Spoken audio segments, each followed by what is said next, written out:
Hello बच्चों, स्वागत है आप सभी का आपकी अर्थशास्त्र की ऑनलाइन क्लासेज में।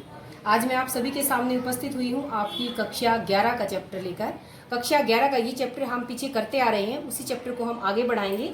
चैप्टर था हमारा चैप्टर नंबर 10 और नाम था चैप्टर का केंद्रीय प्रवृत्ति के माप, जिसके अंतर्गत मध्यिका और बहुलक को हम पढ़ रहे हैं। हम अब बहुलक पढ़ रहे हैं और ये इस चैप्टर की हमारी 11वीं वीडियो है। अपनी आज की इस वीडियो में हम पढ़ेंगे कि जो हमारी आवर्ती वितरण श्रृंखला होती है, उस श्रृंखला के अंदर बहुलक की गणना कैसे की जाती है। तो देखिए, आवर्ती वितरण श्रृंखला कौन सी होती है जिसके अंदर वर्गांतर दी हुई है। वर्गांतर जैसे 0 से 10, 10 से 20, 20 से 30, 30 से 40 और इस तरह के वर्गांतर, और उनके सामने ये उनकी फ्रीक्वेंसी। अगर ऐसी श्रृंखला हमें दे रखी है और हमें बहुलक निकालना है तो हम समूहीकरण विधि का प्रयोग न करके, निरीक्षण विधि का प्रयोग न करके, एक और विधि है, फार्मूला बेस विधि है हमारी, ये फार्मूला है हमारा, इसका प्रयोग करके भी हम बहुलक की गणना कर सकते हैं। तो Z या मोड इक्वल टू फार्मूला क्या है हमारा, L1 plus F1 minus F0 बटे 2F1 minus F0 minus F2 into I। ये फार्मूला आप सभी को याद करना है, L1 plus F1 minus F0 बटे 2F1 minus F0 minus F2 into I। अब आप लोग समझ रहे होंगे कि भाई F1 क्या है, F0 क्या है, L1 क्या है। तो ये मैं आपको बताती हूँ। ये देखिए, ये यहाँ पर हमारे वर्गांतर हैं और ये उनके सामने की आवर्ती दे रखी है। अब तक हम करते आए हैं कि बहुलक क्या होता है। बहुलक वो मद होती है जिसकी सबसे अधिक बार आवर्ती होती है या जिसकी दोहराई सबसे अधिक बार होती है। अब अगर इस आवर्ती को हम देखें तो यहाँ सबसे अधिक आवर्ती कौन सी है, सबसे अधिक आवर्ती 7 है। तो जो आवर्ती सबसे अधिक है उसे हम F1 कहेंगे। क्या कहेंगे उसे हम, F1। और F1 के ठीक ऊपर वाली जो आवर्ती होती है उसे हम F0 कहेंगे और उसके नीचे वाली जो आवर्ती है उसे हम F2 कहेंगे। तो तीन चीजें F1, F0 और F2 ये हमें पता चल गई है। जो सबसे अधिक आवर्ती है वो F1 है, उसके ठीक ऊपर वाली आवर्ती F0 और उसके ठीक नीचे वाली आवर्ती F2। अब रही बात L1 की और I की, तो L1 क्या होता है, जो हमारी F1 आवर्ती है उसके ठीक सामने वाला जो वर्गांतर है, उस वर्गांतर की लोअर वैल्यू को हम L1 कहेंगे। और जो वर्गांतर है हमारे, जैसे यहाँ पर सबका 10-10 का अंतर है, वो हमारी I होगी। तो मेरे ख्याल से आपको पता चल गया होगा कि भाई हम ये L1 क्या होता है, F1 क्या होता है, F0 क्या होता है और I क्या है, और इन सब की वैल्यूज भी हमारे पास है। तो चलिए हम अपना बहुलक निकालते हैं। हम फार्मूले के अंदर अपनी वैल्यू पुट करेंगे। बच्चों, आप सभी को जब आप इस तरह का सवाल करते हैं तो आप लोगों को एक बार सूत्र को, फार्मूले को जरूर लिखना है। ये मैं बार बार आपसे रिपीट करती हूँ। तो सबसे पहले हम L1 की वैल्यू लिखेंगे, वो क्या है हमारी 20 जमा F1 क्या है 7 माइनस F0 कितना है हमारा 5 बटे 2F1, F1 हमारा 7 है, माइनस F0 5 और माइनस F2 ये भी हमारा 5 है, इंटू I हो गया हमारा 10। तो अब क्या होएगा 20, 7 में से 5 माइनस करेंगे हम तो कितना आएगा 2, और 2 मल्टीप्लाइड बाय 7 तो कितना हो जाएगा 14। 14 में से माइनस के 5 और माइनस के 5 यानी कि माइनस के 10 को जब हम माइनस करेंगे 14 माइनस 10 तो 4 आएगा हमारा मल्टीप्लाई बाय 10।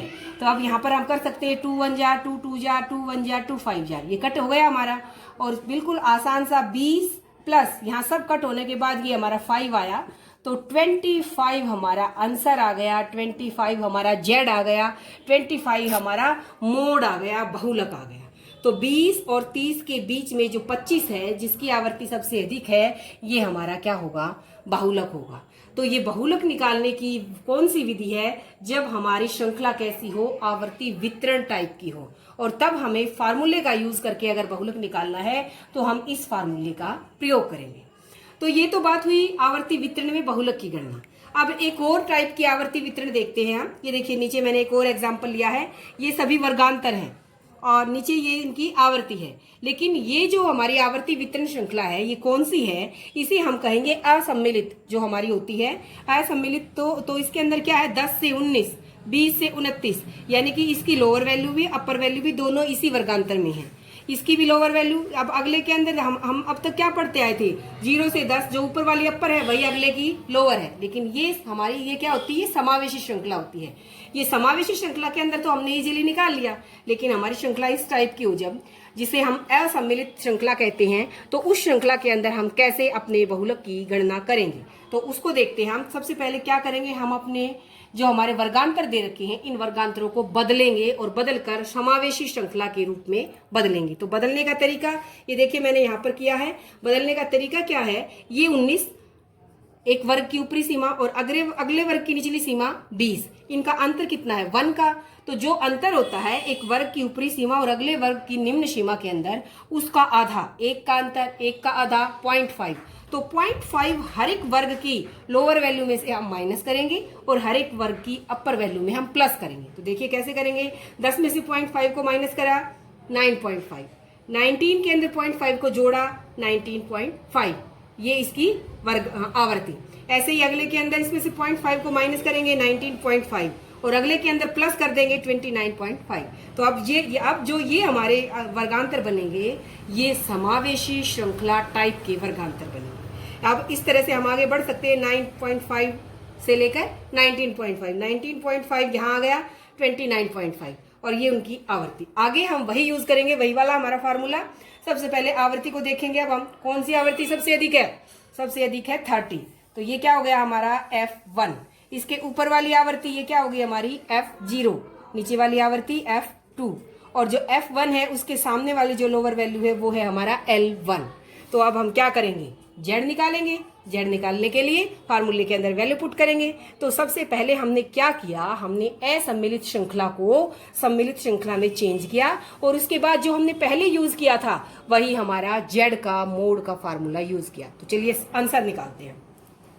L1 की जगह लिखेंगे 19.5 प्लस F1 यानी कि 30 माइनस F0 यानी कि 18 बटे 2F1, 2F1 यानी कि 2 मल्टीप्लाइड बाय 30 माइनस F0 और माइनस F2 और मल्टीप्लाइड बाय कितने कितने का अंतर है 9.5 और 19.5 में 10 का अंतर हो गया हमारा। तो यहाँ पर हमारा आ गया 39.5 प्लस जब हम 30 में से ये माइनस करेंगे 18 तो हमारा कितना आएगा 12 आएगा हमारा यहाँ पर। और यहाँ पर हो जाएंगे हमारे 2 को 30 से मल्टीप्लाई करेंगे 60 और माइनस 18 और माइनस के 16, जब हम इनको प्लस करेंगे माइनस के 18 और माइनस के 16 को तो हमारा कितना आएगा माइनस के 18 माइनस के 16 हो जाएंगे माइनस के 34 और मल्टीप्लाइड बाय 10। तो ये हो गया हमारा 39.5 प्लस 12, 60 में से 34 को माइनस करेंगे तो ये आएंगे हमारे 26 मल्टीप्लाइड बाय 10। अब यहाँ पर हम इनको कट कर सकते हैं, 2 से कर सकते हैं, 2 6 जार, 2 13 जार और यहाँ पर आ जाएगा फिर हमारा 39.5 प्लस 6 को अगर हम 10 से करेंगे 60 बाय 30। अब हमें 16 बाय 30 को डिवाइड करके देखना, 60 को 30 से भाग देंगे और फिर जो आएगा वो हम यहाँ पर लिखेंगे। ये हमारा जाएगा जब 13 को हम 60 को हम 13 से भाग देंगे तो ये हमारा चलेगा 4 पे चलेगा और 0.62 समथिंग इतना आएगा हमारा। अब इसको हम इसमें प्लस कर सकते हैं। 5 के अंदर जब हम इसको जोड़ेंगे तो ये हमारे 2 के 2 रहेंगे, 6 के अंदर 5 को जोड़ेंगे तो हमारे 11 आएंगे, एक कैरी हो जाएगा हमारा, कैरी जब 5 ये हो गए और ये हो गए हमारे 14, 1 कैरी फिर से हो गया तो ये हमारा आंसर आएगा 44.12। 44.12 क्या है हमारा आंसर। वही फार्मूले का यूज किया है जो हमने पहले किया था। फर्क क्या था कि जो हमारी असम्मिलित श्रृंखला थी उसे हमने चेंज किया समावेशी श्रृंखला में और फिर हमने वही फार्मूला यूज किया जो हमने ऊपर किया था और इस तरह से हमारा आंसर आ जाएगा। तो मेन क्या है, हमें फार्मूला लर्न करना है आवर्ती वितरण श्रृंखला में। तो आज हमने 2 तरीके सीखे। आवर्ती वितरण अगर हमारी सिंपल समावेशी श्रृंखला है तो कैसे करेंगे और अगर हमारी असम्मिलित श्रृंखला है तो उसे समावेशी में चेंज करके फिर कैसे हम बहुलक की गणना करेंगे। तो उम्मीद है आपको समझ में आ गया होगा। इसके टाइप के जैसे जो सवाल मैंने आज आपको समझाए हैं, कई सारे एग्जाम्पल्स आपकी बुक के अंदर दिए हुए हैं, उनमें से 1 या 2 एग्जाम्पल को आप अपने हाथ से करके देखें। आपका आंसर ठीक आता है, आप सही कर रहे हैं तो इट मीन्स आपकी समझ में बहुत अच्छे से आया है। तो आज के लिए इतना काफी है। आप सभी का वीडियो देखने के लिए बहुत बहुत धन्यवाद। और साथ में अगर आपको मेरी वीडियो पसंद आ रही है, मेरा पढ़ाने का तरीका अगर पसंद आ रहा है तो आप मेरे चैनल को जरूर सब्सक्राइब करें। धन्यवाद।